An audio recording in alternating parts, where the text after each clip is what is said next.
Welcome to Niche Bits. I'm Echo. Today we're diving into one of the most gut-wrenching arcs in recent Batman lore. The moment Bane doesn't just break the bat, he shatters the man behind him. In Absolute Batman number 12, the violence isn't just physical, it's deeply psychological. Bane strategically targets the very pillars of Bruce Wayne's life, his closest friends, leaving them brutally mutilated and permanently broken. The issue begins not with a victory, but with a desperate escape. Waylon Jones, Killer Croc, carries a half-dead Bruce Wayne out of the tunnels beneath Arkham, a moment of unexpected alliance. But this fragile partnership shatters in the grim reality of the sewers. Overwhelmed by his own endless suffering, Croc does the unthinkable. He begs Batman to end his life. What follows is a raw and brutal clash of ideologies. Bruce, even broken and bleeding, cannot violate his one rule. But for Croc, this refusal is the deepest betrayal. Their struggle over a knife isn't just a fight. It's the collapse of a fleeting trust, ending with Bruce abandoned in the darkness, completely alone. 20 days have passed since his escape. Alfred explains that he found Bruce passed out on the floor of the Batcave, and after examining his body, discovered an implant in his brain and spine connected to a venom delivery system. Alfred urges him to recover, but Bruce insists he needs to get back out on the streets. On his way to Martha's apartment, he suffers from a sudden, intense headache as the venom in his blood causes his veins to momentarily glow bright green. As he stumbles forward, he passes the missing posters placed by his mother in the previous chapter. When he enters Martha's apartment, she runs up, slaps him, and then hugs him, an action that represents both her worry and the terror of having nearly lost her son. She tells him that while he was away, Ozzy was attacked. At the hospital, Bruce begs Dr. Tompkins to let him see Ozzy. What he finds is horrifying.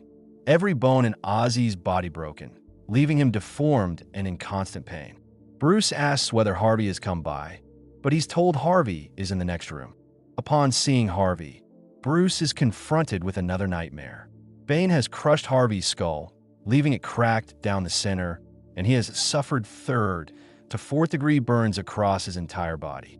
Harvey begins telling a story about Officer Flass, but Bruce tries to apologize. Harvey instead blames him, saying everything is Bruce's fault, before dismissing him with the bitter consolation that he only hates him half the time. Bruce then visits Eddie's workshop to see if Bane harmed him. At first, Eddie claims he wasn't touched, but that belief is short-lived when Eddie explains that Bane challenged him to a gentlemanly battle of wits.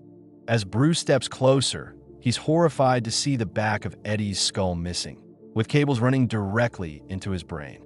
When Bruce asks what happened, Eddie cheerfully replies that Bane beat him in a riddle. Bruce insists that Eddie needs to go to the hospital, but before he can act, the venom in his system overwhelms him.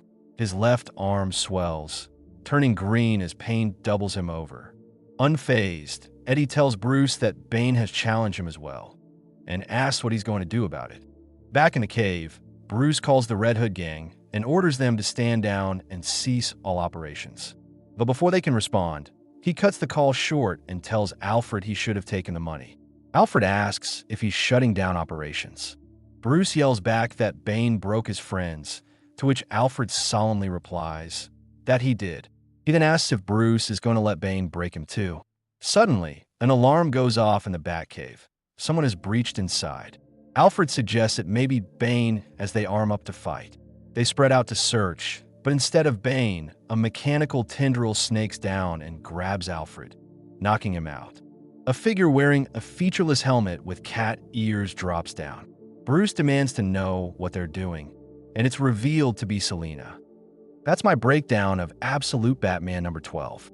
This story isn't pulling any punches. It's another dark chapter that forces Bruce to watch as the pillars of his world are shattered by Bane. These aren't just future villains. They're his friends, and their suffering becomes his own. And with Selina now stepping onto the stage, helmet on and motives unclear, we're left wondering if she's an ally, enemy, or something far more complicated. As always, thank you for sticking around till the end of the video. If you enjoyed diving deep into Gotham's chaos, please consider subscribing to Niche Bits, where we cover epic stories one bit at a time. See you in the next one.